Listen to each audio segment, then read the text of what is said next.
பிதாவாகி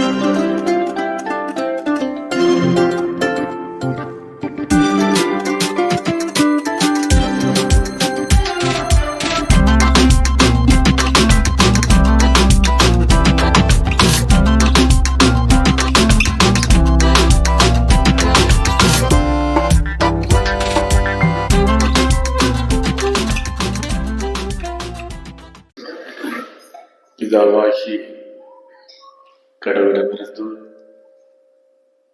அன்பின் குமாரனாகிய கிறிஸ்து பெருமானிடமிருந்தும் நம்மை ஆட்கொண்டு ஒவ்வொரு நாளும் நம்மை வெற்றியின் பாதையிலே நடத்துகின்ற தூய ஆவியாரிடமிருந்தும் கிருபையும் சமாதானமும் நல் பேராசீர்வாதம் நம் அனைவருக்கும் குறிப்பாக இந்த அருமையான நாளிலே ஆண்டவருடைய திருவீட்டிலே வீட்டிருக்கிற நம் ஒருவருக்கு மிகுதியாய் உண்டாவதாக. ஆமென். இந்த அற்புதமான வேளையிலே சிந்தனைக்காக கொடுக்கப்பட்டிருக்கிற திருமறை பகுதி முன்பு வாசிக்க கேட்ட பழைய ஏற்பாட்டின் பகுதி.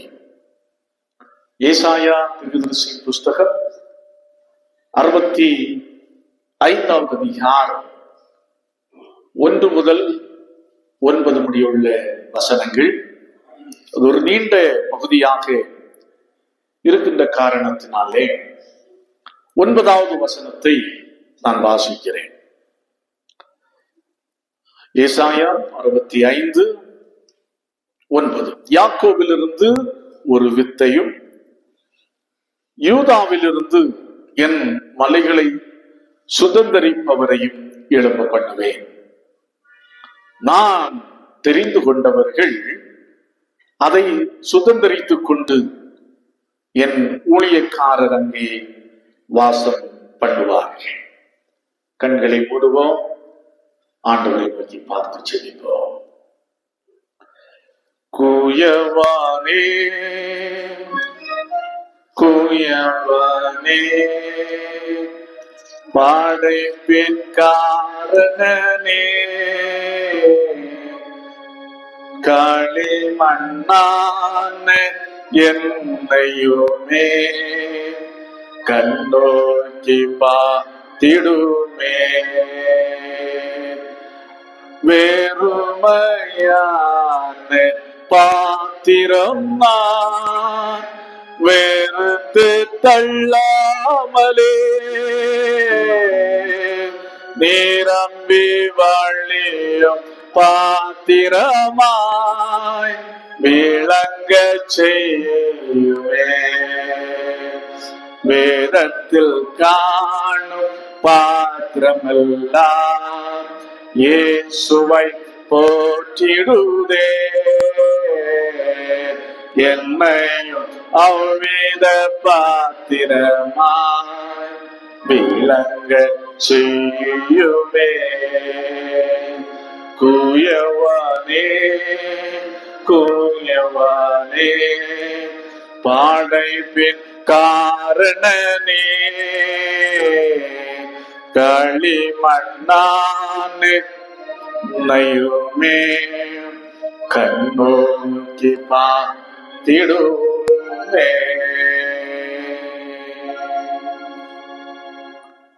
குயவனாகி எங்கள் அன்பின் ஆண்டவரே, களிமண்ணாக உம்முடைய கரத்திலே இருக்கிறோம். உம்முடைய வார்த்தைகளை கொண்டு எங்களை புதிய படைப்பாக்கும், புதிய பாட்டங்களாக மாற்றும். கர்த்தாவே, உம்முடைய இரட்சிப்பின் மேல் ஆவலாக இருக்கிறேன். உம்முடைய வேதம் என் மனமகிழ்ச்சி, உம்முடைய வேதம் என் மனமகிழ்ச்சி. ஆம் கர்த்தாவே, உம்முடைய வார்த்தைகள் எங்களுக்கு மனமகிழ்ச்சியாக அமையட்டும். உம்முடைய வார்த்தையினால் தொடப்பட்ட மக்களாய் இந்த இடத்தை விட்டு மிகுந்த ஆர்ப்பரிப்போடு மனமகிழ்ச்சியோடு நாங்கள் கடந்து செல்ல உதவி செய்யும். உங்களுடைய வார்த்தைகளுக்காய் காத்திருக்கிற அன்பு பிள்ளைகளை உங்களுடைய வசனத்தை கொண்டே ஆசீர்வதியும். இயேசு ரட்சகரின் நாமத்தில் செபிக்கிறோம். செபங்கேளும் அன்பு நிறைந்த நல்ல கர்த்தாவே, ஆமென். அன்பானவர்களே, ஏசாயா தீர்க்கதரிசியின் புஸ்தகம் 65வது அதிகாரம் 1 முதல் 9 முடிய உள்ள வசனங்கள் மிகவும் இன்ட்ரெஸ்டிங் ஒரு பேசேஜ். இதுல என்னவென்று சொன்னால், கடவுள் தம்முடைய மக்கள் மேலுள்ள ஏக்கத்தை வெளிப்படுத்துகிறார். கடவுள் தம்முடைய மக்களுக்காக புலம்புகின்ற ஒரு பகுதியாகத்தான் இந்த பகுதி அமைந்துள்ளது. காந்தியடிகள் நம் அனைவருக்கும் நன்றாக தெரியும். காந்தியடிகளை நாம் எப்படி அழைக்கிறோம்? மகாத்மா. மகாத்மா அப்படி என்று நாம் அழைக்கிறோம். ஆனால் அவருடைய மூத்த மகன் ஹரிலால், இவர் மகாத்மா. அவன் மூத்த மகன் ஹரிலால் ட்ரங்கார்ட்னா மகா பெரிய ஒரு குடிகார். காந்தியடிகள் என்ன செய்கிறாரோ அதற்கு எதிராகத்தான் மகன் என்ன செய்வார்? செய்வார்.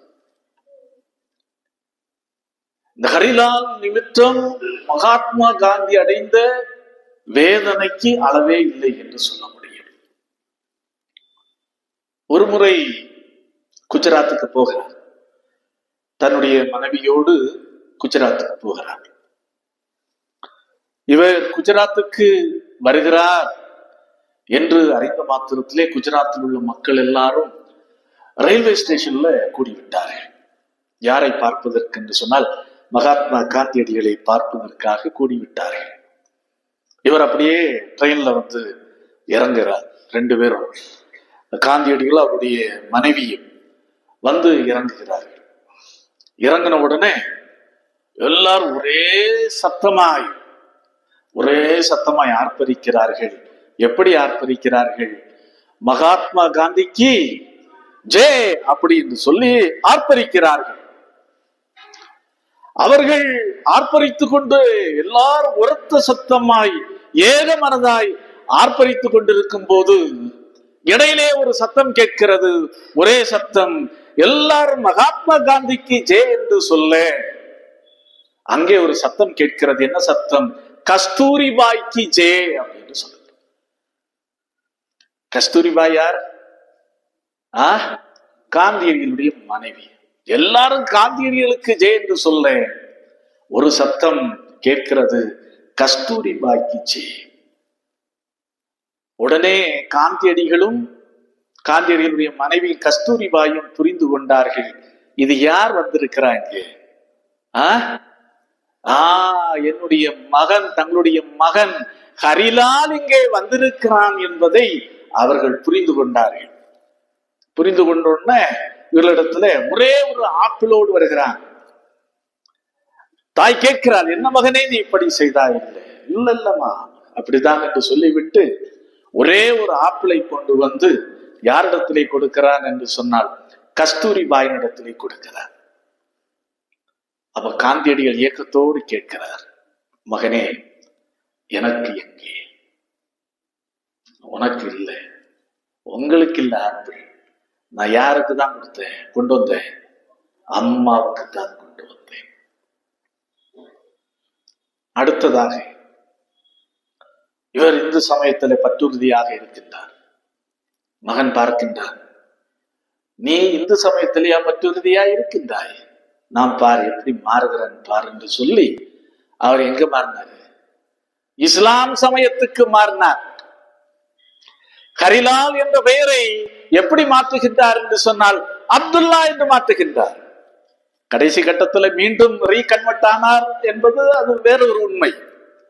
ஆனால் தந்தைக்கு வெறுப்பேற்று முகமாக ஹரிலால் செய்த அடுத்த மிக முக்கியமான காரியம், என் தந்தை நேசித்த சமயத்தை விட்டு மாற்று சமயத்தை தழுவிக்கொண்டு தன்னுடைய பெயரையே அப்துல்லா என்று மாற்றினார். தந்தைக்கு எப்படி இருக்கும், எப்படி மனது வலித்திருக்கும். இந்திய தேசமே கொண்டு ஒரு மனிதனை கொண்டாடி மகிழ்கின்றது. ஆனால் அவருடைய புதல்வனோ அவருக்கு எதிராக செயல்படுகின்றான். அப்படி என்று சொன்னால் அவருடைய குடும்பத்தாருக்கும் அவருடைய காந்தியடிகளுக்கும் எப்பேற்பட்ட மனது வலித்திருக்கும் என்பதை நாம் ஒரு கணம் சிந்தித்து பார்க்க வேண்டும்.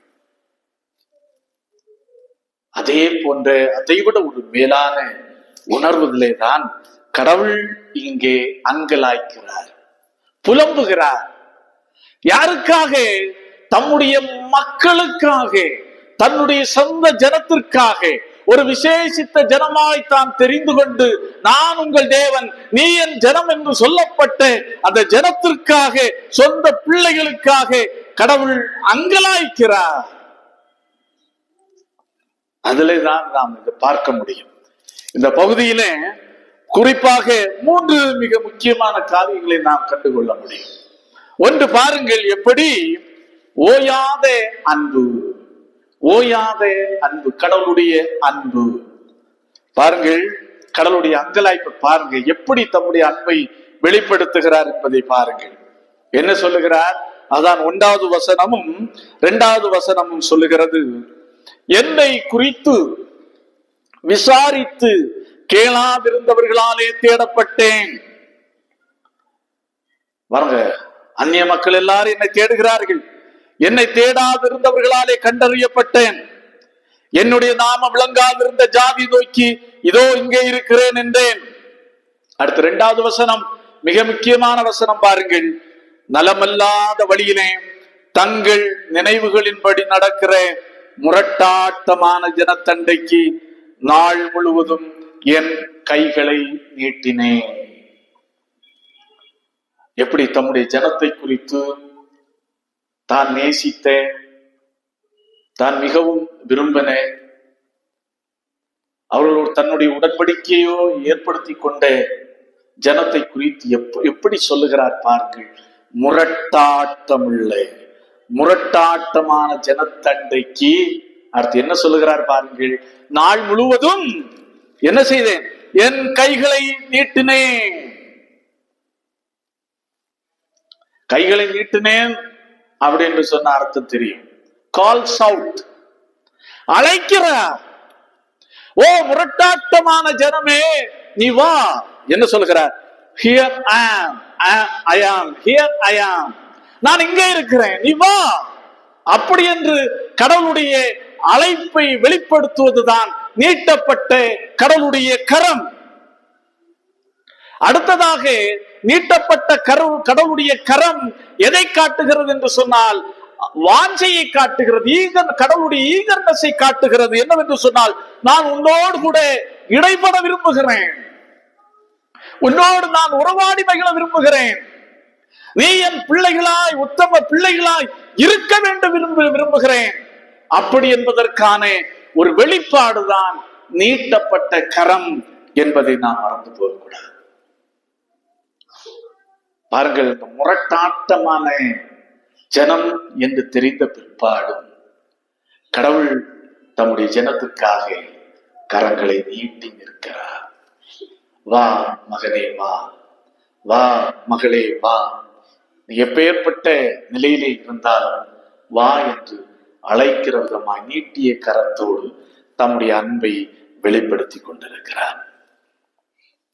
ஆனால் மக்களுடைய ரெஸ்பான்ஸ் பாருங்க.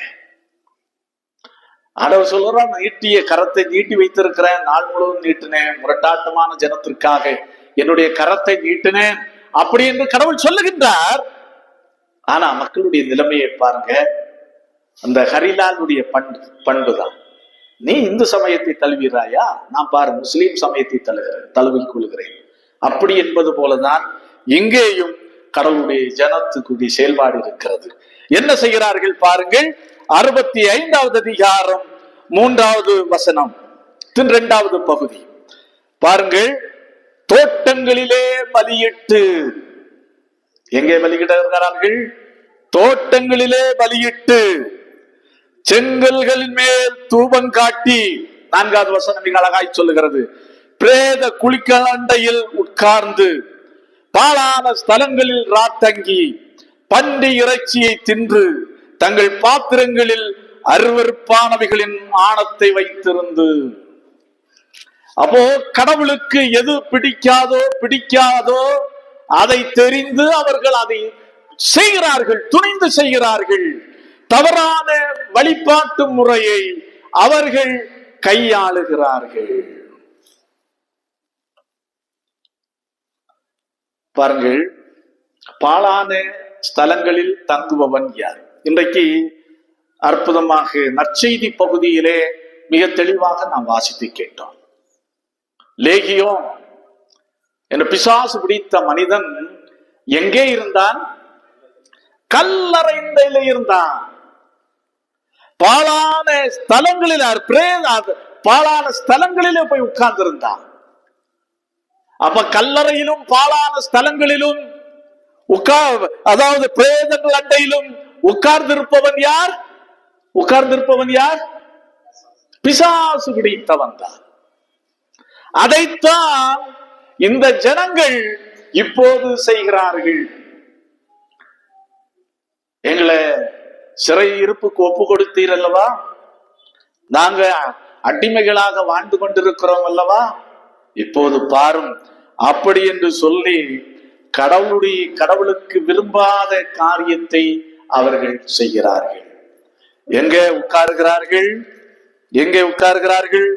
பிரேத குழிகள் அண்டையில் உட்கார்ந்து, லேகியம் பிசாசு பிடித்த உட்கார்ந்திருந்த இடம், பாழான ஸ்தலங்களில் ராத்தங்கி, பன்றி இறைச்சியை தின்று, பாருங்கள், தோட்டங்களில் பலியிட்டு, செங்கற்களில் தூபம் காட்டி, அப்படி என்று கடவுளுக்கு பிரியம் அல்லாத காரியத்தை அவர்கள் செய்கிறதை நாம் பார்க்கிறோம். தவறான வழிபாட்டு முறையை அவர்கள் செய்கிறதை, ஈடுபடுகிறதை நாம் பார்க்கிறோம். அப்போ கடவுள் அதை விரும்பவில்லை. அதைத்தான் நற்செய்தி பகுதியிலே பார்க்கிறோம். கல்லறையில நெடுநாள் ஒரு மனுஷன் தங்கி இருக்கிறான், பாழான இடத்துல தங்கி இருக்கிறான், வீட்டுல தங்காம பாழான இடத்துல தங்குகிறான். அவனை இயேசு கிறிஸ்து பிசாசை துரத்துகிறார், அவனில் இருந்த தீய ஆவியை துரத்துகிறார். எங்கே யாரு கொண்டு அகற்றுகிறார்? எங்க அனுப்புகிறார்? பண்டிகளின் கூட்டம். ஏன் பண்டிகளின் கூட்டத்திற்குள்ளே அனுப்ப வேண்டும்? பழைய ஏற்பாட்டின்படி பண்டிகளும் ஒரு தீட்டான ஒன்று, அசுத்தமான ஒன்று. பன்றி புசிக்க கூடாத உணவாக பழைய ஏற்பாட்டிலே இஸ்ரவேல் ஜனங்களுக்கு சொல்லப்பட்டது. ஆகவே தீய ஆவி ஒரு அசுத்தம், பன்றி ஒரு அசுத்தம், எல்லாம் சேர்ந்து போங்கடா அப்படி என்று ஒரே நேரத்துல எங்கே தள்ளி விடுகிறார்? கடலுக்குள்ளே தள்ளி விடுகிறார். அசுத்தத்தை விரும்பாத கடவுள், தவறான வழிபாட்டு முறைகளை விரும்பாத கடவுள் இங்கே அந்த மனிதனை தூய்மைப்படுத்துகிறதை நாம் இங்கே பார்க்கிறோம். இன்றைக்கு வாசித்து கேட்ட நற்செய்தி பகுதியிலே நாம் பார்க்கிறோம். அப்போ இன்றைக்கு ஆண்டவருடைய சமூகத்திலே கடந்து வந்திருக்கிறன்னா, இன்றைக்கு கடவுளுக்கு பிரியமற்ற வகையிலே ஏதாவது காரியத்தை நாம் செய்து கொண்டிருக்கிறோமா என்பதை நாம் சிந்தித்து பார்க்க வேண்டும். அதான் நீதிமொழிகளின் புஸ்தகம் அருமையான ஒரு வசனம் சொல்லுகிறது. 14வது அதிகாரம் 12வது வசனத்தை வாசித்து பார்ப்போம் என்று சொன்னால், மனுஷனுக்கு, வாசிகள் பார்க்கலாம், மனுஷனுக்கு செம்மையாய் தோன்றுகிற வழி உண்டு, அது முடிவோ மரண வழி. மனுஷனுக்கு செம்மையாய் தோன்றுகிற வழி உண்டு, அதுவோ எப்படிப்பட்ட வழி? மரண வழி. நம்முடைய வாழ்க்கையில் ஒருவேளை இன்றைக்கு என்னுடைய வாழ்க்கையில ஐடல் ஒர்ஷிப் எல்லாம் இல்லையா, விக்கிர ஆராதனை எல்லாம் என்னுடைய வாழ்க்கையில இல்லை என்று நாம் சொல்லக்கூடும். ஆனால் ஒன்றை நம்முடைய வாழ்க்கையில புரிந்து கொள்ள வேண்டும். கிறிஸ்து இயேசுவுக்கு கொடுக்கிற முக்கியத்துவத்தை விட வேறு எதற்காவது நம்முடைய வாழ்க்கையில நாம் கொடுப்பதாயிருந்தால், எந்த காரியத்துக்கு கொடுக்கிறோமோ அதுதான் நம்முடைய வாழ்க்கையில் இருக்கிற விக்கிர ஆராதனை என்பதை நாம் ஒருபோதும் மறந்து போக வேண்டாம். அண்மையில பெங்களூர் பட்டணத்திலே என்ன நடந்தது என்று தெரியும். ஐபிஎல் மேட்ச், சாதாரண ஒரு மேட்ச். பல நாடு வீரர்கள், பல்வேறு நாடுகளை சேர்ந்தவர்கள் கலந்து விளையாடுகின்ற ஒரு விளையாட்டு தான் ஐபிஎல் மேட்ச். அதுல வெற்றி பெற்று விட்டார்கள். பெங்களூர் அணி வெற்றி பெற்று விட்டது. திரளான கூட்டம், அந்த வெற்றி கொண்டாட்டத்திற்கு ஏராளமான கூட்டம் வந்தது. எதற்காக வந்தது? இந்த வீரர்களை பார்ப்பதற்காக. அதான் சொல்லுவோம், ஹீரோ வொர்ஷிப். வீரர்களை பார்ப்பதற்காக வந்தார்கள், முண்டியடித்த கூட்டம். பாருங்க, அது நிமித்தமாய் எத்தனை பேர் மரித்து போனார்கள்? கிட்டத்தட்ட 11 பேர். அது அரசு சொல்லுகின்ற கணக்கு. 1000க்கு மேற்பட்ட மக்கள் காயமடைந்தார்கள். அதான் மனுஷனுக்கு செம்மையாய் தோன்றுகிற வழிகள் உண்டு. அது என்ன வழிகள்? மரண வழிகள். இன்றைக்கு தமிழ்நாட்டுல இருக்கிறது. யாரை ஆராதிக்கிறார்கள்? சினிமா நடிகர்களை ஆராதிக்கிறார்கள். சினிமா நடிகர்களுக்கு போஸ்டரை பெரிய அளவிலே வைத்து அவர்களுக்கு என்ன செய்கிறார்கள்? பால் அபிஷேகம் செய்கிறார்கள். இதுதான் கடவுள் வெறுக்கிற காரியம். இதெல்லாம் கடவுளுடைய பார்வையிலே அசுத்தமான காரியம். இதை அகற்ற விரும்புகிறார். இதான் அன்றைக்கு இஸ்ரவேல் மக்கள் செய்தார்கள். கடவுளுக்கு நீ பாரு, என்ன இவ்வளவு கைவிட்டு விட்டீர் அல்லவா, நாங்க பாபிலோன் அடிமைத்தனத்தில் கடந்து கஷ்டப்படுகிறோம் பாரோம் அப்படி என்று சொல்லி தீண்டத்தகாத காரியங்களை அவர்கள் செய்தார்கள். இன்றைக்கும் நம்முடைய மக்களில் பல பேர் மாந்திரீகம், தந்திரம், சந்திரம், சுந்தரம் என்றெல்லாம் போய் காசுகளை செலவழித்துக் கொண்டு அங்கலாய்த்து கொண்டிருக்கிறார்கள். அதான் கடவுளுடைய அப்படிப்பட்டவர்களுக்காகத்தான் கடவுளுடைய கரம் நீட்டப்பட்டிருக்கிறது. அடுத்ததாக பாருங்கள், அந்த இஸ்ரேல் மக்கள் எப்படி இருந்தாங்க பாருங்க. ஒன்று, சரி, தவறான வழிபாட்டு முறை. அடுத்து அவர்களிடத்தில் இன்னொரு மோசமான காரியம் காணப்பட்டது. பாருங்கள், 5வது வசனம் மிக அருமையாக சொல்லுகிறது. நீ உன் மட்டிலிரு, என் சமீபத்தில் வராதே, உன்னை பார்க்கிலும் நான் பரிசுத்தன் என்று சொல்லுகிறார்கள். சரி, அந்நிய வழிபாடு கடவுளுக்கு விருப்பமில்லாத காரியம். உன் தேவனாய கர்த்தரை தவிர வேறு தேவர்கள் உனக்கு வேண்டாம். சரி, அது ஒரு பெரிய தவறு.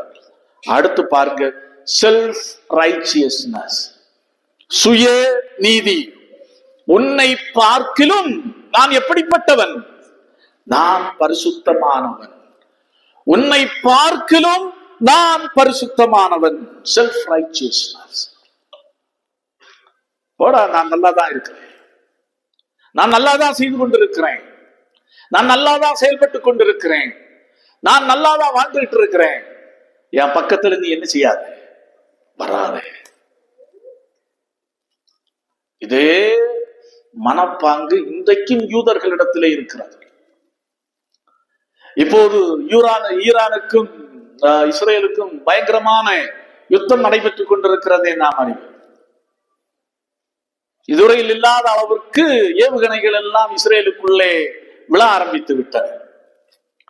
அலாரம் அடிக்கும் போது ஓடி போய் பங்கர்ல போய் ஒளிந்து கொள்கிறார்கள். அவர்கள் பங்கர்ல போய் ஒளிந்து கொள்ளுகின்ற போது ஒரு இந்திய மாணவன், நம்முடைய தேசத்தை சேர்ந்த ஒரு மாணவன், அந்த யூத மக்களோடு சேர்ந்து பங்கருக்குள்ள அவனும் ஓடி போக முயற்சிக்கின்றான். அவன் சொல்லுகின்றான், அந்த மனுஷன் சொல்லுகின்றான் அந்த இளைஞனை பார்த்து, நீ வராத, இது யாருக்குரியது? இந்த பங்கர் யாருக்குரியது? யூதனுக்குரியது. நீ வராத, இது எங்களுக்குரியது. அந்த உணர்வு இன்றைக்கும் அந்த யூதர்களுக்கு இருக்கிறது. உன்னை பார்க்கிறோம், எல்லார பார்க்கலும் நாங்கள் சிறந்தவர்களப்பா அப்படிங்கிற செல்ஃப் ரைச்சியஸ்னஸ், அதை கடவுள் அதை குறித்து மிகவும் கோபமாக சொல்லுகிறதை நாம் பார்க்கிறோம். அதான் சொல்லுகிறார், இவர்கள் என் கோபத்தால் ஆகிய புகையும் நாள் முழுவதும் எரிகிற அக்கினியுமாயிருப்பார்கள். அந்நிய வழிபாடை பின்பற்றுகிறவர்களாயிருக்கட்டும், அதோடு சேர்ந்து நான் தான் பரிசுத்தன் என்று சொல்லுகின்ற செல்ஃப் ரைச்சியஸ்னஸ் உடையவர்களாக இருந்தாலும் அவர்கள் மேல் என்ன செய்யும்? கடவுளுடைய கோபமாகிய புகையும் நாள் முழுவதும் எரிகிற அக்கினியுமாயிருப்பார்கள். தீயாயிரு போயிடுவார், சாம்பலாய் போயிடுவார்கள் என்பதை கடவுள் எச்சரிக்கிறார், என்பதை சுட்டிக்காட்டி கடவுள் அவர்களை எச்சரிக்கிறார்.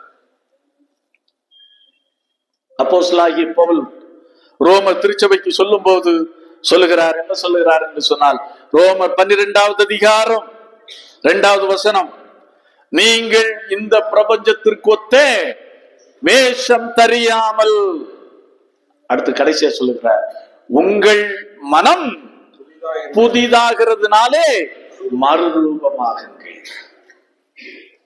அதான் இன்றைக்கு வாசித்து கேட்ட நிருப பகுதியிலே பவுலடிகளார் மிக அருமையாக சொல்லுகிறார், யூதன் என்றும் இல்லை, கிரேக்கன் என்றும் இல்லை, ஆண் என்றும் இல்லை, பெண் என்றும் இல்லை, எந்த வித்தியாசமும் இல்லப்பா, சரிசமமானவர்கள் எல்லாருமே கடவுளுடைய புத்திரராய் இருக்கிறார்கள். அதுல நான் யோக்கியம், நீ யோக்கியம், நீ யோக்கியம் இல்லாதவன் என்று சொல்லுவதற்கு அங்கே இடமே இல்லை. அல்லது என் மொழி சிறந்தது, உன் மொழி தாழ்ந்தது, உன்னினம் சிறந்தது, அதாவது என்னினம் சிறந்தது, உன்னினம் தாழ்ந்தது, என் ஜாதி பெருசு, உன் ஜாதி பெரு என்று சொல்வதற்கு அந்த இடமே இல்லை. வேதம் அழகாய் சொல்லுகிறது, யூதன் என்றும் இல்லை, கிரேக்கன் என்றும் இல்லை, ஆண் என்றும் இல்லை, பெண் என்றும் இல்லை, எல்லாருமே எப்படி இருக்கிறார்கள்? கிறிஸ்து இயேசுக்குள் அவருடைய புத்திரராய் இருக்கிறார்கள். ஆகையினாலேதான் சொல்லுகிறார், இப்பேற்பட்ட எண்ணமும் இப்பேற்பட்ட சிந்தனை உடையவர்கள் நீங்கள் மறு ரூபமாகுங்கள் அப்படின்னு சொல்லுகிறார்.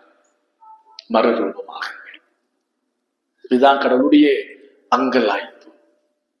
கடவுள் புலம்புகிறார், நான் கரங்களை நீட்டி வைத்திருக்கிறேன், அந்த மனிதர்கள் வரமாட்டேங்கிறாங்க, தவறான வழிபாட்டு முறையை செய்கிறார்கள், சுய நீதி உடையவர்களாக இருக்கிறார்கள் அப்படி என்று சொல்லிவிட்டு கடைசியாக கடவுள் சொல்லுகிறார். பாருங்க என்ன சொல்லுகிறார்னா, ஒரு கூட்ட ஜனம் இருக்குப்பா, ஒரு கூட்டம் ஜனம் இருக்கிறார்கள். அதான் 9வது வசனத்திலே மிக அருமையாக மிக தெளிவாக நாம் பார்க்கிறோம். என்ன சொல்கிறார்? யூதாவிலிருந்து என் மலைகளை சுதந்தரிப்பவரையும் எழும்ப பண்ணுவேன், என் ஊழியக்காரர் அங்கே வாசம் பண்ணுவார்கள், என் ஊழியக்காரர் அங்கே வாசம் பண்ணுவார்கள். நாம் இதை சிந்தித்து பார்க்க வேண்டும்.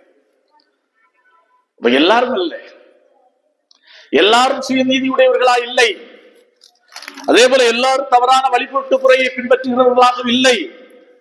அந்த யூத கூட்டத்திலேயும் கடவுளை நேசிக்கின்ற, கடவுளுக்கு உண்மையாயிருக்கின்ற ஒரு கூட்ட மக்கள் உண்டு. அவர்களுக்கு குறித்து சொல்லப்படுகின்ற காரியம் என்னவென்று சொன்னால், என் மலைகளை சுதந்தரிப்பவரையும் எழும்ப பண்ணுவேன். ஒரு கூட்ட மக்களை நான் எழும்ப பண்ணுவேன், மலைகளை அவர்கள் சுதந்தரிப்பார்கள்.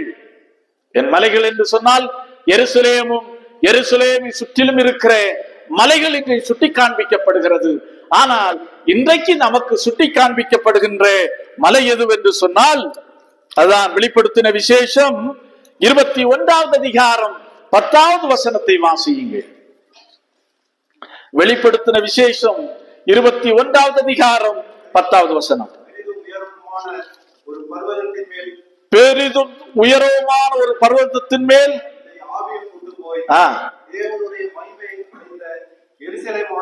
தேவனுடைய மகிமை நிறைந்த எருசலேமாகிய பரிசுத்த நகரம், பரிசுத்த நகரம் ஆகிய எருசலேம் அப்படின்னு சொல்ற. அப்போ அதை ஒரு கூட்ட மக்கள் சுதந்திரிப்பார்கள், அதை ஒரு கூட்ட மக்கள் ஆக்கிரமிப்பார்கள், எடுத்துக்கொள்வார்கள், உரிமை கொள்வார்கள். அப்படி என்பதை கடவுள் திட்டமாக சொல்லுகின்றார். அப்போ கடவுள் இன்றைக்கு நம்முடைய வாழ்க்கையில் எதிர்பார்க்கின்ற காரியம் அந்த மலையை சுதந்திரிக்கின்ற கூட்டத்தில் நான் ஒருவனாக இருக்க வேண்டும். நம் ஒவ்வொருவரும் அந்த கூட்டத்தில் ஒவ்வொருவராக இருக்க வேண்டும் என்று கடவுள் எதிர்பார்க்கின்றார். அந்த மலை எது? பரிசுத்த பர்வதமாகிய எருசலேம். அது எப்படிப்பட்டது? அதுதான் அடுத்த வசனம் மிக அருமையாக சொல்லுகிறது பாருங்கள். 18வது வசனம் 18வது வசனம். அது மதில்கள் வச்சிரக்கல்லால் கட்டப்பட்டிருக்கிறது. சுத்த நகரம் எப்படி இருக்கிறது? பளிங்கு கொப்பான சுத்த பொன்னாக இருக்கிறது. அப்பேற்பட்ட நகரத்தை சுதந்திரித்துக் கொள்ளுகின்ற கூட்டத்திலே நாம் இன்றைக்கு இருக்கிறோமா? நாம் கேட்டு பார்க்க வேண்டும். நம்மை சிந்தித்து பார்க்க வேண்டும். நம்மை ஆராய்ந்து பார்க்க வேண்டும். நம்மிடத்துல இன்றைக்கு எந்த காரியம் விக்கிரமாக நம்முடைய வாழ்க்கையை அப்படி ஆக்கிரமித்து வைத்திருக்கிறது? அல்லது நான் சுயநீதி உடையவனாய் இருக்கிறேனா? யோசித்து பார்க்க வேண்டும். நம்முடைய சுயநீதி ஒருபோதும் நம்மை ரட்சிக்காது. வேதம் அழகாக சொல்லுகிறது. எப்படி? விசுவாசத்தினால் விசுவாசத்தினால் நீதிமான் பிழைப்பான். அவருடைய கிருபை மார்ட்டின் சொன்னார், விசுவாசத்தினால் மட்டுமே, கிருபையினால் மட்டுமே அப்படி என்று சொன்னார். நீதியை கொண்டு ஒருபோதும் நாம் ரட்சிக்கப்பட முடியாது. அப்போ இன்றைக்கு நாம் எப்படி இருக்கிறோம் என்பதை சீர்தூக்கி பார்த்தோம், ஆராய்ந்து பார்த்தோம். அதான் பவுலடிகளார் சொல்லுகிறார், நீங்கள் இந்த பிரபஞ்சத்திற்கு ஒத்த வேஷம் தெரியாமல், கடைசியா சொல்றார், உங்கள் மனம் புதிதாகிறதுனாலே மறுரூபமாகுங்கள். ஒரு மறுரூபமாகுகிற அனுபவத்திற்கு கடவுள் நம்மை அழைக்கின்றார். எங்கே மறுரூபம்? நம்முடைய வஸ்திரத்தில் அல்ல, நம்முடைய வெளி அலங்காரத்திலே அல்ல. எங்க மறுரூபமாக வேண்டும்? நம்முடைய மனதிலே மறுரூபமாக வேண்டும். ஆண்டவரே, நான் ஒன்றும் இல்லை, என்னுடைய சுயநீதி எல்லாம் கந்தையை போல் இருக்கிறது, நான் ஒண்ணுமே இல்லை, உம்முடைய சமூகத்தில் நான் வருகின்றேன் அப்படி என்று நம்மை நாம் ஒப்படைப்போம் என்று சொன்னார். மலையை சுதந்திரித்துக் கொள்ளுகிறவர்களில், மலையிலே வாசம் பண்ணுகிறவர்களில் ஒருவராக நாம் இருக்க முடியும். ஆகவே அன்பானவர்களை உணர்வோ சிந்திப்போம். நம்முடைய சுயபலத்தை கொண்டு, நம்முடைய சுய ஞானத்தை கொண்டு, நம்முடைய சுய வலிமையை கொண்டு, நமக்கு இருக்கிற செல்வாக்கை கொண்டு நாம் மலையை, தெய்வ பர்வதமாகிய எருசலேம் மலையை அல்லது எருசலேம் நகரத்தை, பொருத்தள வீதி போட்ட எருசலேம் நகரத்தை, பர்வதத்தை, தூதர்களால் காவல் புரியப்படுகின்ற அந்த பர்வதத்திலே நாம் வாசம் பண்ண முடியாது. நம்முடைய சுயநீதியை தூக்கி எறிந்து விட்டு, நம்முடைய வாழ்வை ஆக்கிரமித்திருக்கிற விக்கிர ஆராதனைகளை தூக்கி எறிந்து விட்டு ஆண்டவருடைய சமூகத்திலே சரணடைவோம் என்று சொன்னார். நிச்சயமாய் அந்த மலையை நாமும் சுதந்திரித்துக் கொள்ள முடியும், அதிலே வாசம் பண்ண முடியும். ஆண்டவர் தாமே இந்த வார்த்தைகளை கொண்டு நாம் ஒவ்வொருவரையும் ஆசீர்வதிப்பாராக. ஆமென். எல்லா புத்திக்கும் மேலான தெய்வ சமாதானம் உங்கள் இருதயங்களையும் சிந்தனைகளையும் கிறிஸ்து இயேசுவின் நாமத்தில் காத்துக் கொள்வதாக. ஆமென்.